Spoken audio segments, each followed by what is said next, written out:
Everybody signed in? I believe so. Is everybody signed in who plans on voting?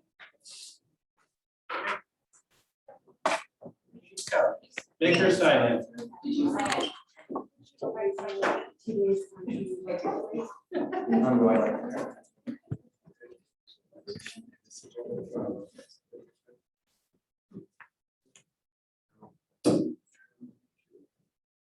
Which accounts are right? One is Chrome, one is Commission Worth, whatever.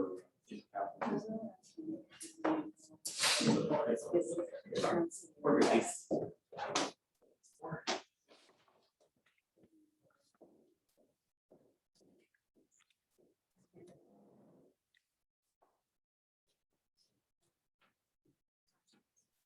Okay, we're going to call this meeting to order.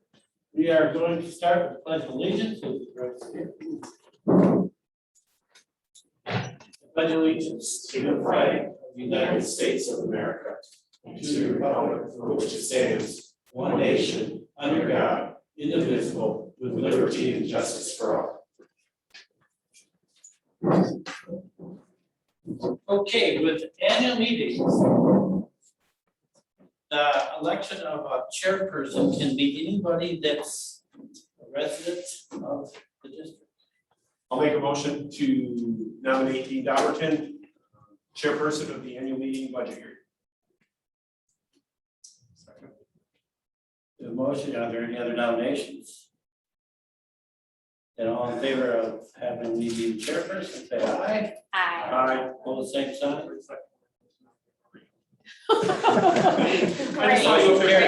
Thank you so much, but I'll just hang out the back. We are now calling the budget hearing to order. Okay.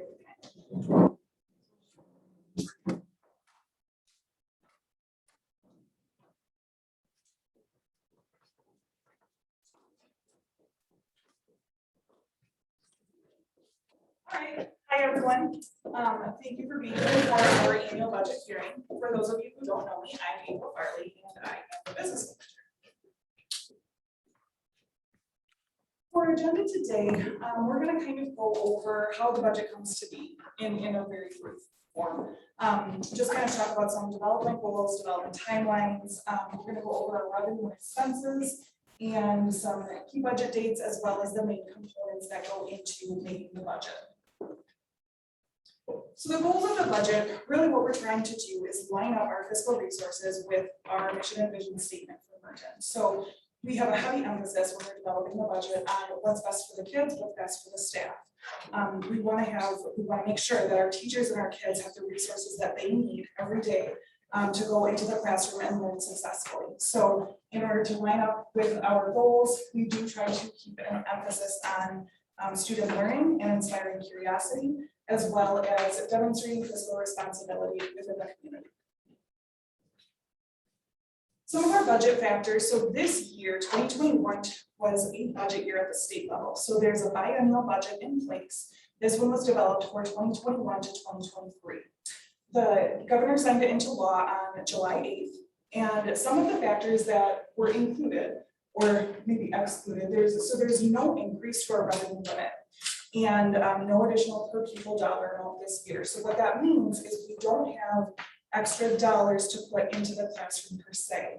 The money that was allocated by the state was allocated into the state general aid. So what that is that is the largest funding source at the state level, and it comes essentially in the form of a property tax relief. Because property taxes and state aid go hand in hand underneath the revenue limit, and the revenue limit is capped. So if we have more money coming from state aid, we take less money in from our local source, which is the property tax levy. So that is the main thing that came out of the state for this, and this is a biannual, so it's for 2 years. And then we've got some just district factors, local factors. So right now we are increasing enrollment, which is great over the prior year. So we're hoping that we can have these students and we can educate them and keep them in the district, because really that's the goal. Is to do what's best by our kids. So because we had increasing enrollment, we did add one section of 5K and one section of first grade, and that was done to keep our class size is small, because that is a large priority of Merton, to keep that emphasis on individual learning and having the resources to be able to do that. And then the ESSER 2 and ESSER 3 funds. I gave ESSER its own slide, so we'll get there in a couple more slides. But that money is federal money, and it's a one-time influx of dollars to school districts. And when the state was kind of making their decision on not increasing the revenue limit, that those ESSER dollars was a big factor in where the state was coming from, because the state is kind of viewing ESSER as like, you've got these dollars, so if you have any operating deficit, you can make it up with those one-time funds. So we'll expand on that. Everyone knows we've been having our remodel at this building. It's been going really well. It's been happening since last year, and we are set to come in on budget. So 2.3 million was our original budget, and we are set to hit that mark and not go over. So construction is going to be completed by the end of next month, and the project will do a final wrap up shortly after that. So when we did the budget for the remodel, it was coming from Fund 10, which is our general fund, and Fund 41, which is our capital expansion fund. Both of those were using fund balance to expense this project. And we have the resources, which is great. We were able to do this without a referendum. Not every district can say that, so I think that that's something to be really proud of at Merton. We've also got the main, I guess, reason behind the remodel was to give kids more curriculum opportunities. So we expanded the music, art space, the manufacturing center and makerspace, and design lab with family and consumer ed. So all of those things where we might have had those electives in some form, but this will be able to really expand on those programs and give kids the opportunity to become curious through their new electives. And then with the remodel as well, we did have the ability to increase building safety through relocating where the front office was and just kind of revamping the way those doors, and when you first come into the building, like the first person you don't see is the front desk secretary, which is really nice. And then we also were able to install a new fire alarm. So the doors are kind of linked up with the alarm system, and it was really just a good safety improvement. Other projects that we were working on during this budget year, we have a bathroom here that did not meet ADA requirements. So over the summer, we did remodel that to make sure that we were ready for the school year, and we get that up to code. We also at the primary school, we did a remodel of our room, and that turned into a really beautiful space. Again, to give kids more access, more room, and to do some more art projects and art type of curriculum in that space. And I just walked past it today, and it's great because like all the kids' projects are clearly underway, and we're only, just a little bit into school. So I think that's going to be a really well-utilized space. We've got some technology purchases, mostly routine. We're replacing the 2 grade levels of Chromebooks and then some of the district desktops. We are also right now this year needing to replace our computer servers. So they did hit their 7-year replacement mark, and they're no longer being supported in the fashion that we need them to be, which Jim will tell you, you can't really have your network go down in the middle of the day. So we do have to allocate dollars towards servers this year, and that's built into the budget. The budget is balanced, so that project was able to be done. We're also kind of reviewing and implementing new curriculum and going over what we're presenting and if there's anything else that we should be presenting. I'm not going to talk a lot about curriculum because I don't know enough about it, but I do know that I needed to allocate some resources to it, so that is what I did. Here's my ESSER slide. So the ESSER dollars, it's elementary and secondary school emergency relief fund. So these are this is one-time money coming from the federal level. And the point of these dollars was to help provide schools with COVID relief from the costs that were upfront to mitigate COVID, and costs that were just incurred with prepping to make sure that our district is safe and all of those other things with that as well. So ESSER 2 and ESSER 3, I have our base allocations up there. There's $65 million right now that is still waiting with the state to be distributed to 174 school districts. And it's going to be based on hours of in-person instruction. So there's been a lot of calculations going on with that. The state has not finalized anything for ESSER 2 or ESSER 3, So we don't know yet what our final allocations will be. But in the budget, right now, the ESSER 2, that's built in, but ESSER 3, because I didn't even have those dollars when, back in May, when I was presenting the preliminary budget, we didn't even know that, what our base allocation for ESSER 3 was, so that is all above and beyond. So that's all dollars that can be going towards projects, going towards special things, inside the district. And that's not even all of it, because Merton was in person, or at least had an in-person option already last year. So we are expecting to receive some of the pot of that $65 million. The grant is relatively flexible on what you're allowed to spend the dollars on. This hasn't been finalized by DPI or the federal, there's still just a lot kind of going back and forth, but things that we do know to be true is that it will be allowable to have building upgrades. So things like HVAC to help with your air quality, and definitely learning loss, to address learning loss and to try to get our kids, if there was, you know, anyone that fell behind, we have to get those kids back up to speed. That's the main goal. So we can spend those dollars on intervention materials with a focus on math and reading. We can do professional development for teachers if they need, you know, how to utilize those materials in their classroom. That would be the best for the students. And we also do want to get public input on how to use these dollars. So the district will come up with more of a formal plan than just what I'm standing here telling you right now. And the goal, my goal is we could have a forum before the October board meeting to discuss and say, like, this is, you know, what the district has kind of come up with. This is in line with the requirements. What does everybody else think? And we could have some input from the community, because these are one-time funds, so they're not reoccurring. So our overall revenue, so we are at a balanced budget. We've got about $9.8 million in revenue coming in. Our two, as you can tell by the pie, the two biggest pieces are the tax levy and general state aid. So general state aid is the equalization aid, and that did increase this year because of the way that the state budget was done. So our state equalization aid is going to increase over prior year, and our tax levy will decrease over prior year because we don't need, underneath the revenue limit, we'll have less coming from local sources. Other revenue sources for us are open enrollment. So those are the students that open enroll into Merton from other districts. We do receive state dollars to educate those students. And then on the next side, on the expense side, you'll see any of our students who leave to other districts, we do owe those districts for those expenses. But we do receive about 10% of our revenue from open enrollment. And then we've got other state revenue and other federal revenue. So other state revenue is things like common school funds, state categorical aid, and federal revenue includes those ESSER grants this year and our title funds. On the expense side, again, you can see there's two pretty big pieces of the pie, salaries and benefits, which is good. That's what we want. We're a service industry. We're in the service of education. So it makes sense that we allocate the bulk of our dollars to salaries and benefits because we want the best teachers that are going to be the best fit for our kids.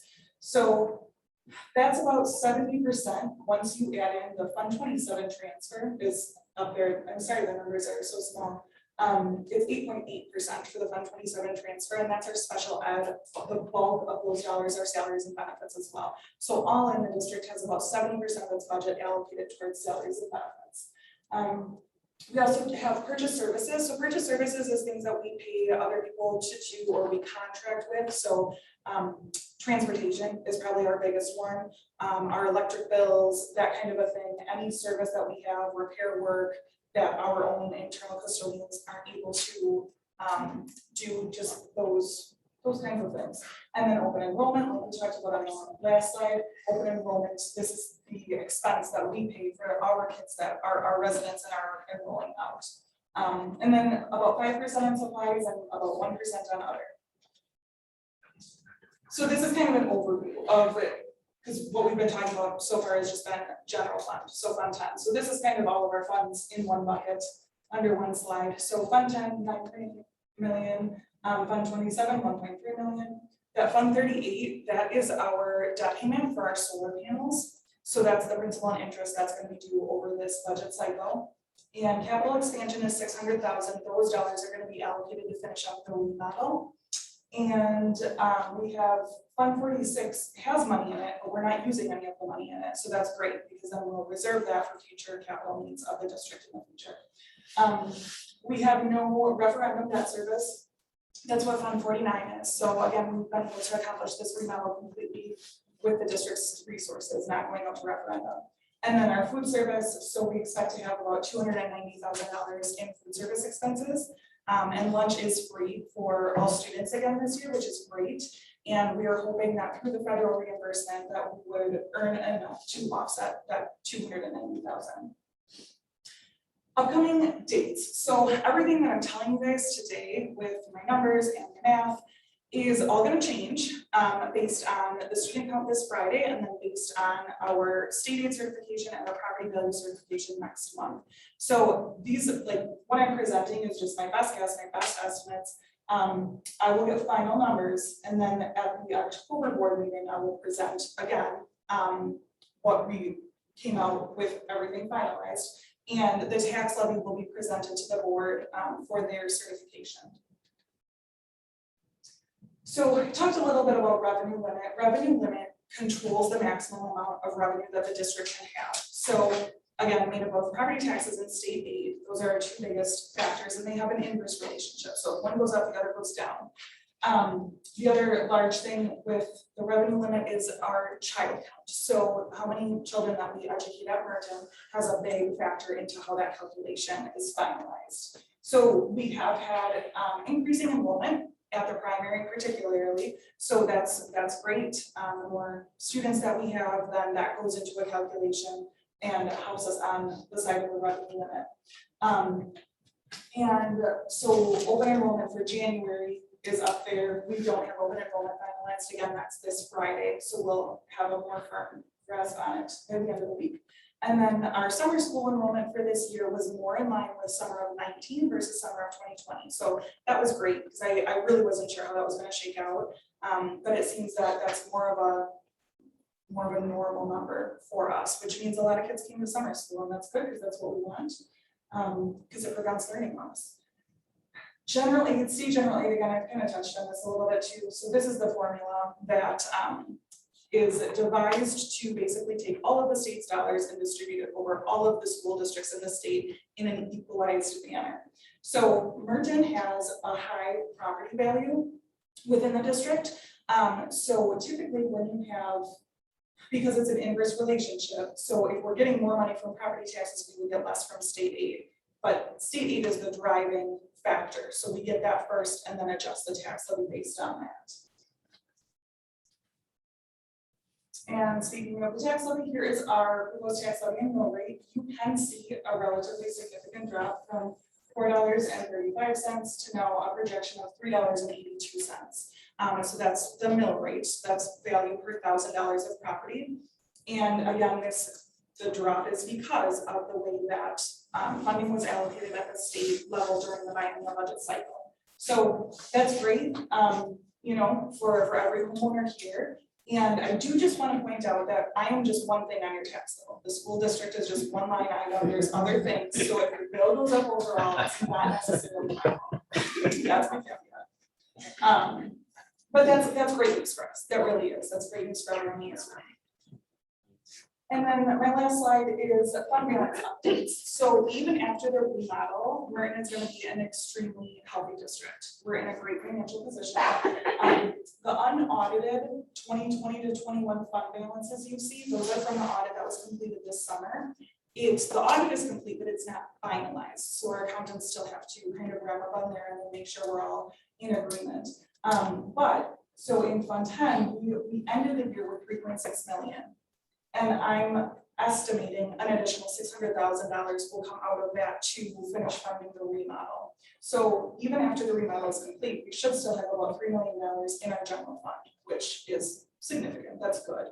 And what fund balance is it's equity. So it helps us in moments of tight cash flow because we get all of our funding at different times throughout the year. So we always want to have reserves so that we don't have to cash flow borrow and incur interest and debt under the name of the district. So Fund 21 is gifts and donations. We ended the fiscal year with about $55,000 there. Capital expansion is Fund 41. I am expecting to drain this fund, and that's fine because we built it up for this specific purpose. So we're utilizing this resource as we had planned. And then Fund 46, which is right underneath this one, long-term capital improvement trust. What that is that is going to be held. This is the one we didn't need to use for the remodel. So we still have $850,000 sitting there. So in the event we would have, a roof leak or something catastrophic happen at the facility level, we have dollars in reserve to cover that expense. And then food service, we ended with about $113,000 in that account. And what we're gonna do is we reserved about $80,000 for new kitchen equipment, because we're serving so many more students under the lunch program right now. Last year and hopefully this year, we're anticipating this year. So we had to add some items, and with the remodel, it was just kind of a perfect opportunity to come together and work on that and get it situated. So we're planning on spending about $80,000 on equipment, and even with that, Fund 50 should still have about $33,000 in it, which is great. Any questions? April, at the end of the day, obviously you showed Fund 10 as well as Fund 46. Yes. Having approximately 3.8. What percentage does that represent? If somebody would say, what percentage of fund balance do we have? About 35. 35%. Which is great. DPI does not put a recommendation on fund balance. They don't want to get involved. So it's really up to every board's comfort level. But a lot of districts might have maybe 15%. So we are a very well secured district. Our board policy states approximately around 20%. 20%. Around 20% in board policy. Yep. The reason for that number was so that we didn't have to short-term borrow in Correct. the middle of the school year. Yep. Just based on when money comes in and when we have to take interest on. Right. Yep. Very healthy, even after the $2.3 million remodel without a referendum. Yeah. So that's No referendum. anyone else? Okay. Thank you. Exactly.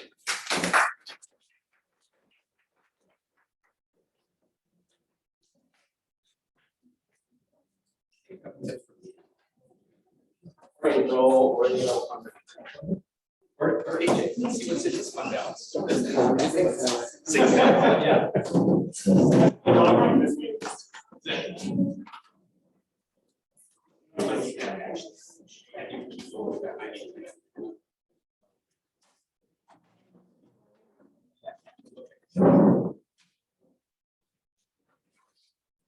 Hey.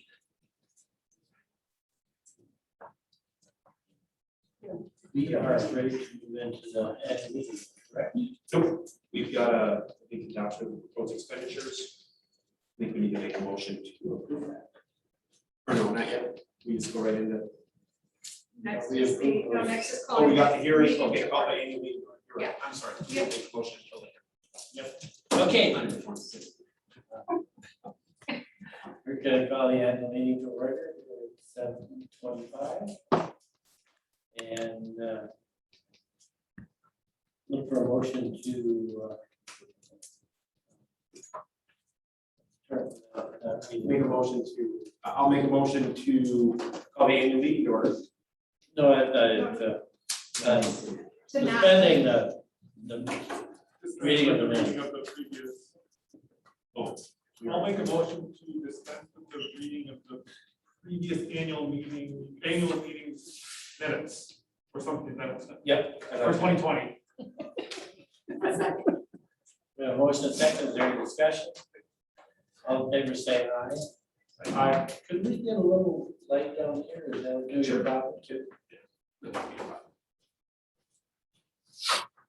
Okay, then we are on to the district manager report. Sorry for the delay. That was on here. See, there's up you guys. Picture here. No, I have. I know you're all.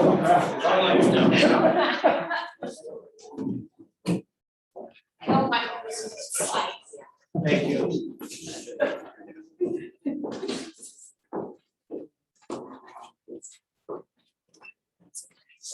Okay, well, April pulled that up. ultimately, what I wanted to do was, this is kind of the state of the state and the state of the district. I wanted to thank everybody for coming. This is my 11th year with the district, and we continue to do what we can and do the best we can to serve our community. And very excited to be here this evening to showcase what it is that we do day in and day out. So today what I wanted to do was walk through our strategic plan and give us updates on where we're at and what we're looking for forward to this upcoming year as we roll into a new school year too. So the first thing I wanted to talk about was teaching and learning. We had some teaching and learning goals. The last two board meetings in August, in July and August, we did meet as an entire board, did some workshopping around what we wanted to do was kind of our mid-year. We're in year 3 of our strategic plan.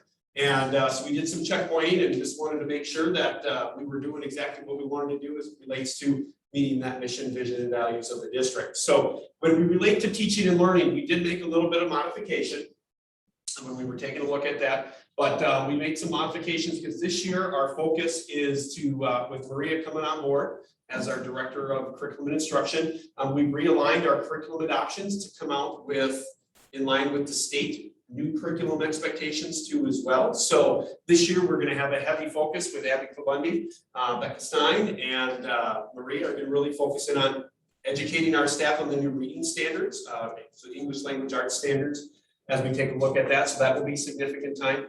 The other adoptions that we're looking at completing this year would be Spanish, academic and career planning, as well as social studies. So those are all part of our strategic plan that line up with state adoption cycles, and we feel very strongly that we're able to complete that. What that means is we will continue to take a look at what our current reality is, take a look at what our new expectations are, and take a look at what it is we want kids to know and do in the area of social studies, Spanish, and academic and career planning.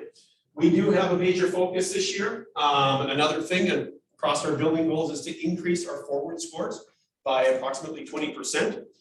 We want to continue to strive for that academic excellence piece as well as that personal growth.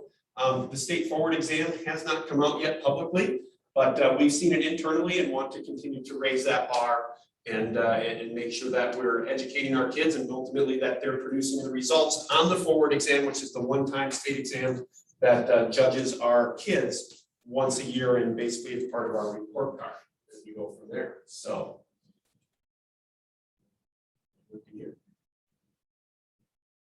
Let's go to the next one.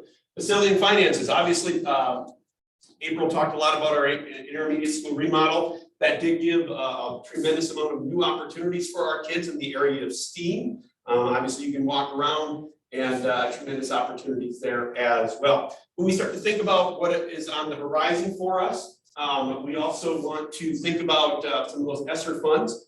We do have great ventilation in the school district. One of the areas that we're looking at is replacing our old Univent technology. Again, it works very well. We continue, Jordan Zurcher does a fantastic job of keeping those up to date and keeping that air flowing.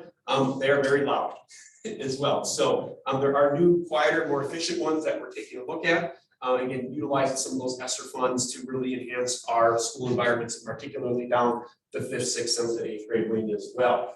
Obviously, we've got an exterior wrap of the building that we want to continue to take a look at and continue to modernize. Now that we've got a beautiful space inside, we want to make sure that we continue to showcase all of our facilities in and out, and whether that's going up the academic wings, taking a look at what we can do from a building wrap facility, as well as tackling possibly our maintenance shed. Again, we feel that the footprint of the building is doing what we need it to do. The siding there is older than I don't know when that was on, but it's starting to look a little rough and ultimately causing a lot of maintenance on that area too as well. So those are some opportunities that we might have moving forward too as well. And also, as it was kind of mentioned, we completed a new ADA bathroom, primary school art room, which we're very excited about too. Right kind of in the middle of our school, at the primary school, showcasing that. Just continuing to, again, we know facilities are the largest capital investment that our community has. And we know that our school district budget is the largest budget that we're the largest, almost the largest business in town, being right around $10 million. So we are in great fiscal shape. We really do take great pride in our facilities because we do want our kids to have that optimal learning environment so we can inspire curiosity, personal growth, and that academic excellence component as well. Community engagement, we continue to want to try to grab the community. Again, ultimately, we know about 75 to 80% of our taxpayers do not have children here. And so how do we continue to engage them? We try to do community newsletters, we try to do some outreach. We're going to be doing some outreach and really publishing, welcoming the community for kind of a community open house in November to kind of showcase our new spaces here. But ultimately, we want to continue that strong partnership as we continue to move forward.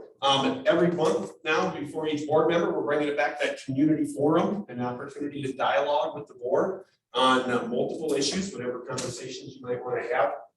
And ultimately, we want to continue to partner with our COVID mitigation strategies, or what do we do moving forward as we continue to navigate this new time as we navigate into the 21-22 school year budget. So again, really trying to engage the community at a high level, giving voice, and really trying to gather as much feedback as we can from our constituents, certainly.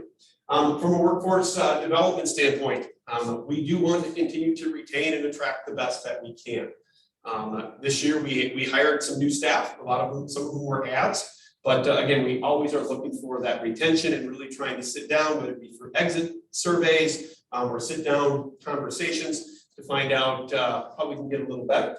But ultimately, again, try to engage our own workforce and keeping them up to date with what's going on at school and how do we keep their skill set sharp and continue to grow, but ultimately to keep them engaged and own the growth of the district, own the growth of our kids, academic, socially, and emotionally too as well.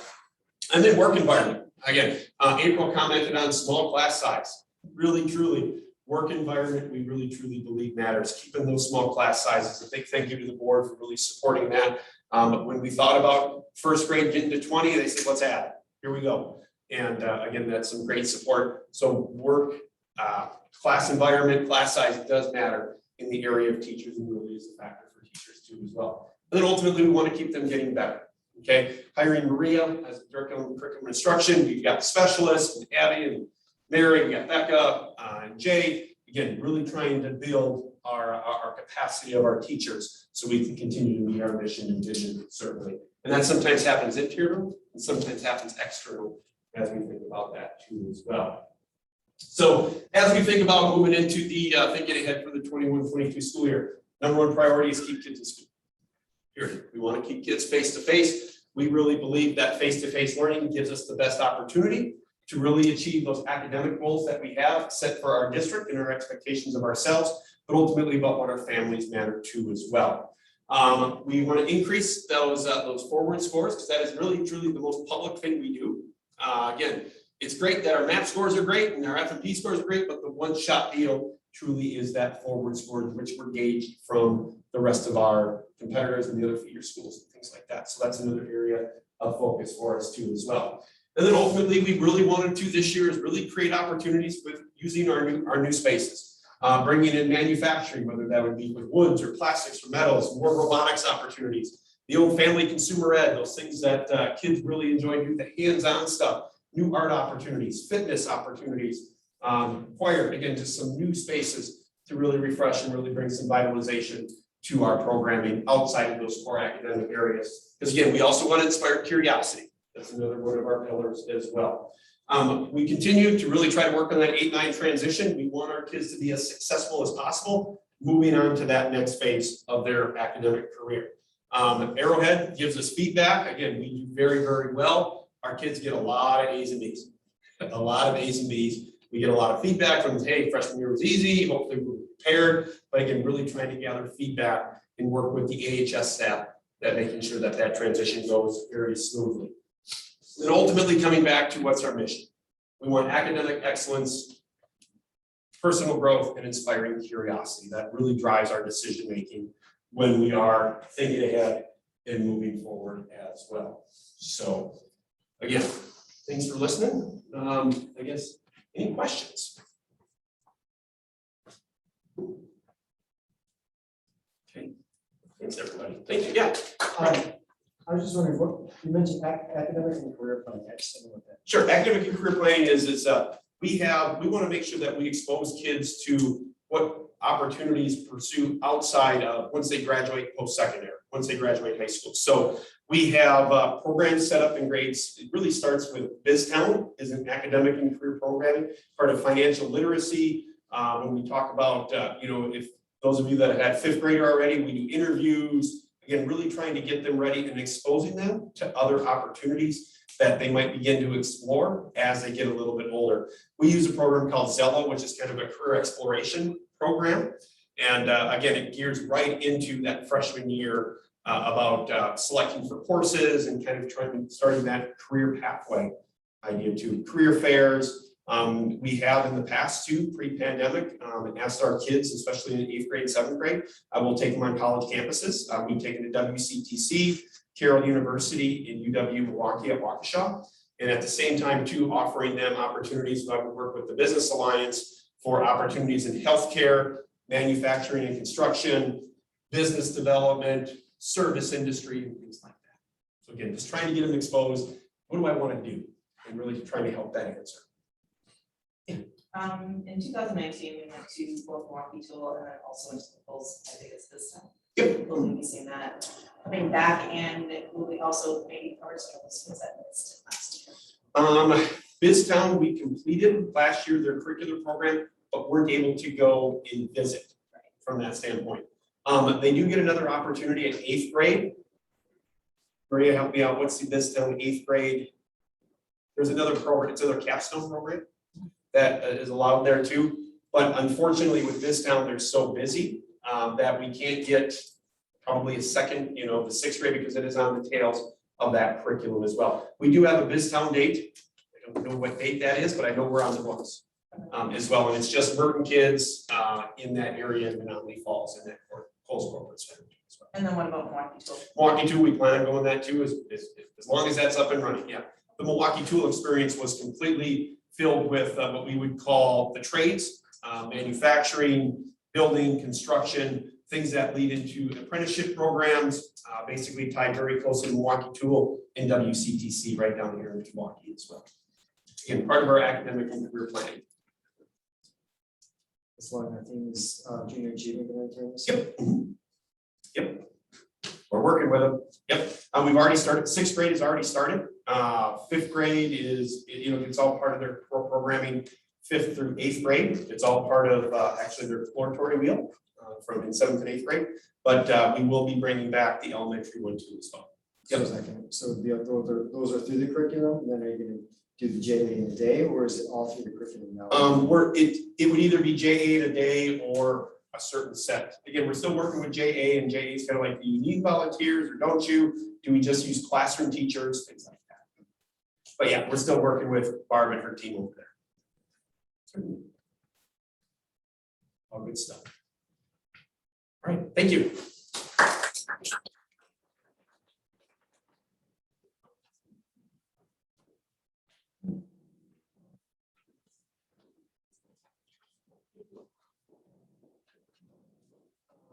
Maria, can you turn all the lights on? I absolutely can. I love being lately.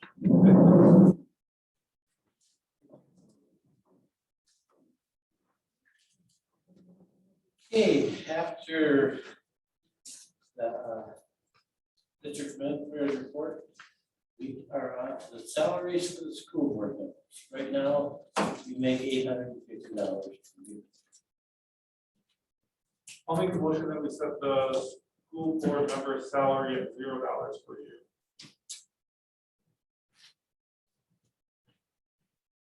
Anyone can second, doesn't have to be. Yeah. Anyone can vote as long as you're a resident, vote or motion.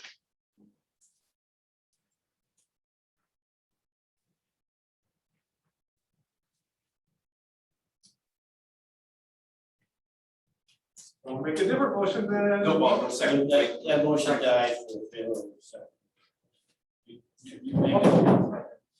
Make a second.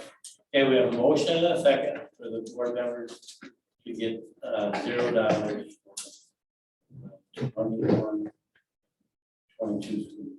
school. Discussion around that, or you? Any discussion? Yes. I'm not in favor of that. I know how hard these folks work. Our school board works, and a small stipend, I do believe, is worthy of their time to the district. If an individual board member chooses not to take that, I mean, there's avenues for that, but I do encourage our community to compensate 5 individuals who work extremely hard and are responsive and make tough decisions away from their families.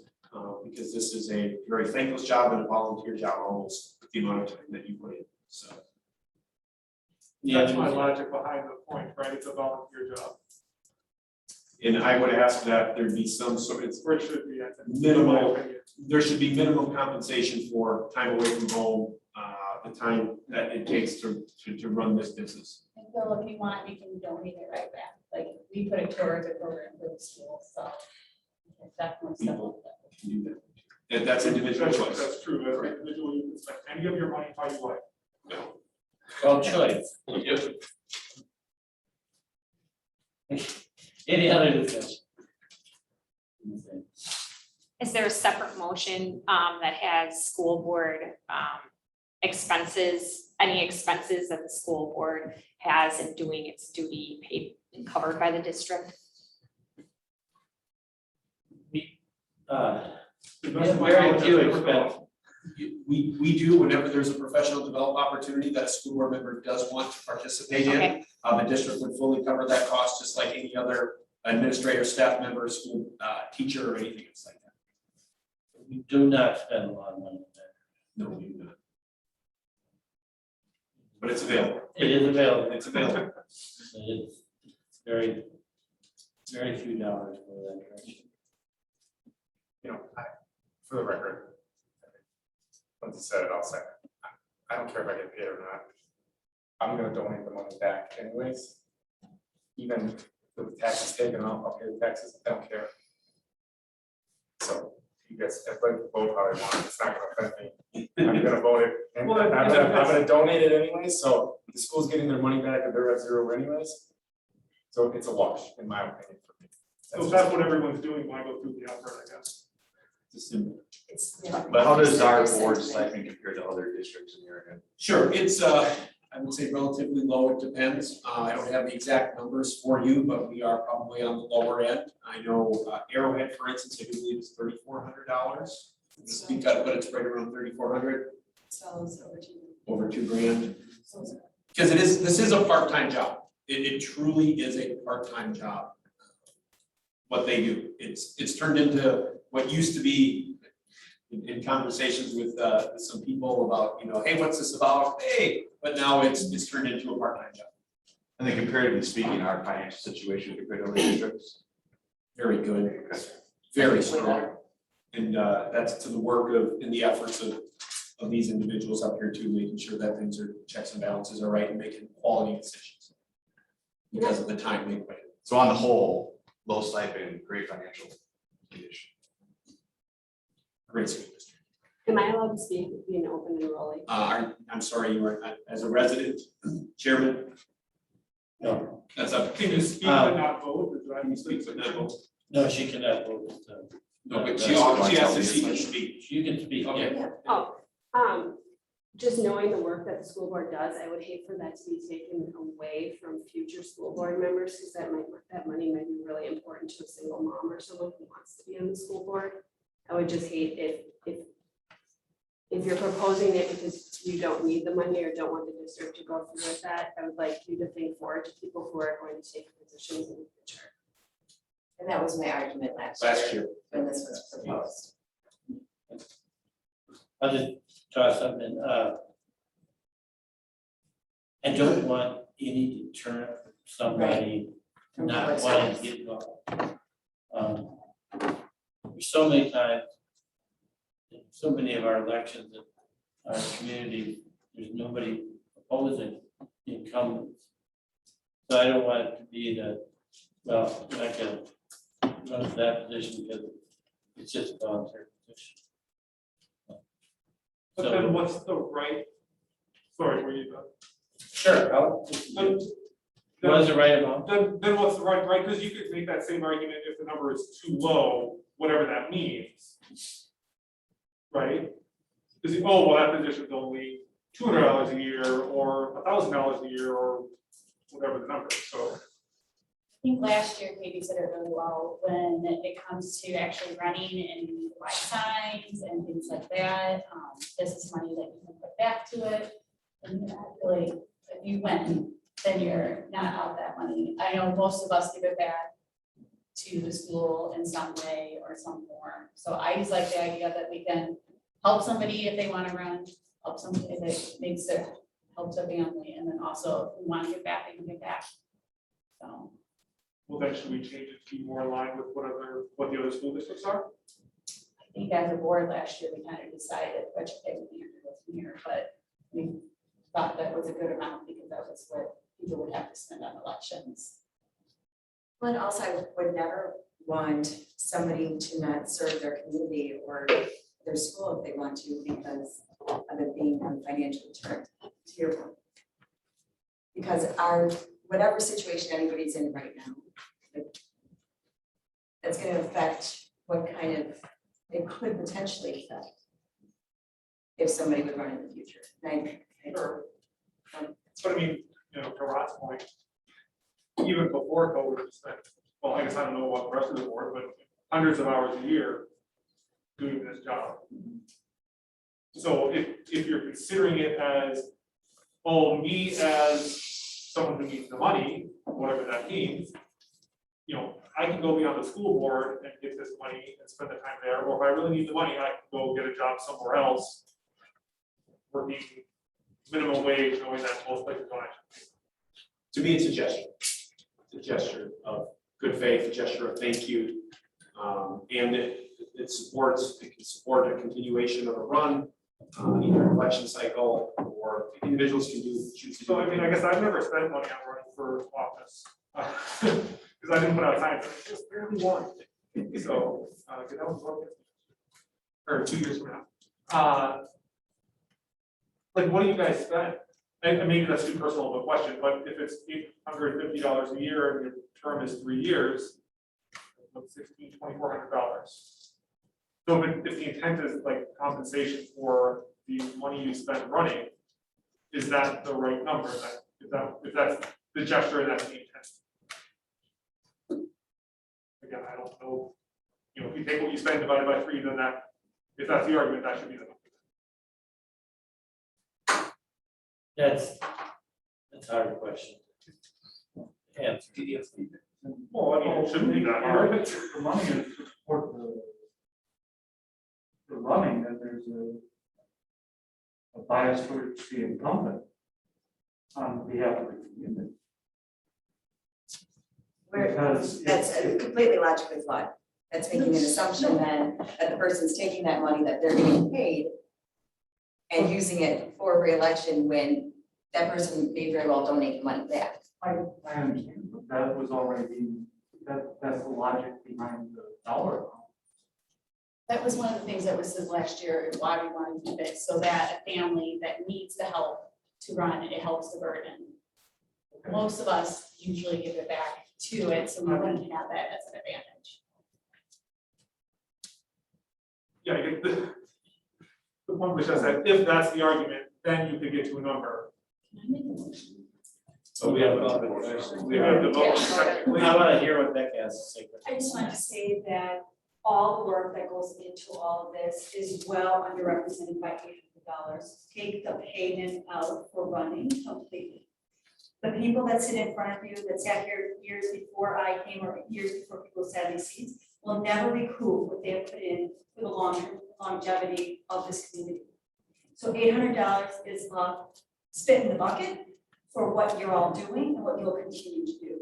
So I think that's just the input I have, not voting, to know that everything here that is a gesture, like Dr. Russ said, to what we want to say, and people can choose the way they want. That's all it's about. I feel like that's where it goes. Whether you want to increase that, that's another conversation to have. I guess I will rescind my motion then, and open it up to the community to make a motion of what they would like to do best. In order for you to rescind the second, has to rescind. I'll make a motion to set the school board member salaries at $850 annually. Second. We have a motion and a second. Is there any discussion? All in favor, then say aye, and that's including all the residents out there. Aye. Opposed, same sign. Aye. Motion's carried. Okay, we are on to the adoption of the tax levy. And the recommendation here, is there a specific reading on how to do that? Just what it says right in there. So I'll make a motion to recommend the annual levy be established at $4,187,197 for general fund, Fund 10, $61,028 for non-referendum debt service, Fund 38, $0 in referendum debt service, Fund 39, $1,000 in capital expansion, Fund 41, and $0 for community service, Fund 80, for a total levy of $4,249,225.06. Second. We have a motion and a second. Is there any discussion, question?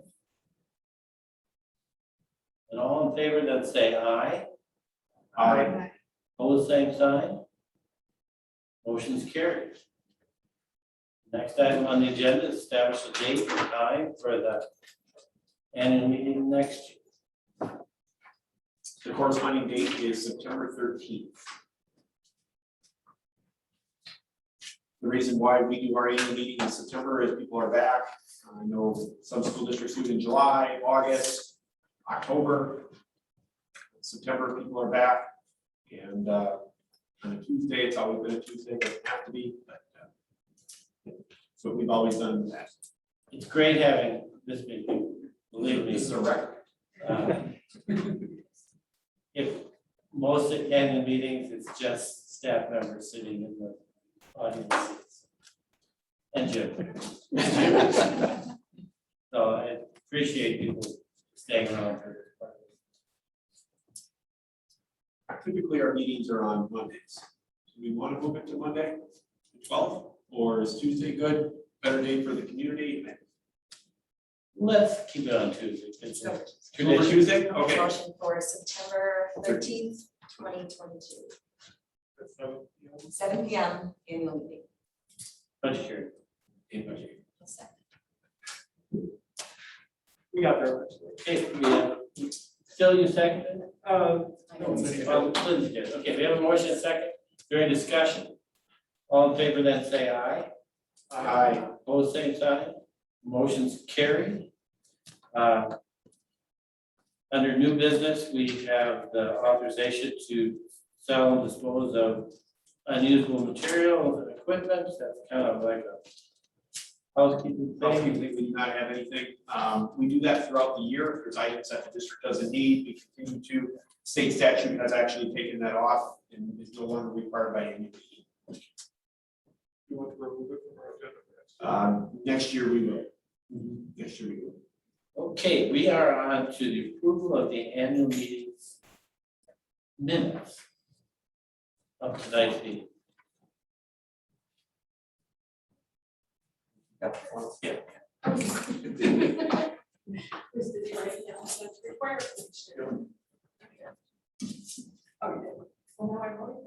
Nothing, we'll be okay. Well, it's just, yep. Okay. So I'm going to dispense the minutes. All right, I make a motion to dispense the minutes. The annual meeting and budget hearing was called to order by Dean Dobbertin at 7:04 PM. Motion by Ron Russ, second by Phil Spindler to elect Dean Dobbertin as chairperson. Motion carried 5-0. 7:04 called the budget hearing to order. Dean Dobbertin called the annual meeting to order at 7:25. Motion by Phil Spindler, second by Katie Welnetz to dispense the reading of the annual meeting minutes on Tuesday, September 14th, 2021 at 7 PM. Motion carried 5-0 unanimously. Ron Russ presented the state of the district and rehearsed the strategic plan. Motion by Ron Russ, second by Katie Welnetz to retain the school board salaries at the current rate of $850 per year. Motion carried unanimously with one. It wasn't unanimous. It was unanimous. Motion carried with one nay. With one nay. Motion by Ron Russ, second by Andrew Lehman to approve that the annual levy be established at $4,187,197 to the general fund, Fund 10, $61,028 to non-referendum debt service, Fund 38, $0 for referendum debt service, Fund 39, $1,000 for capital expansion, Fund 41, $0 for community service, Fund 80 for a total levy of $4,249,225. Motion carried unanimously. By consensus of the citizens, the 2022 annual school board meeting will be held at 7 p.m. Motion by Katie Wong, second by Lindsay Kent. On 9/13/2022, motion carried unanimously. So motion was not required for any disposal of usable materials of equipment by the district. Okay, we need a second for that. Second. We have a motion and a second. Is there any discussion on the minute? Then all in favor say aye. Aye. Opposed, same sign. We are,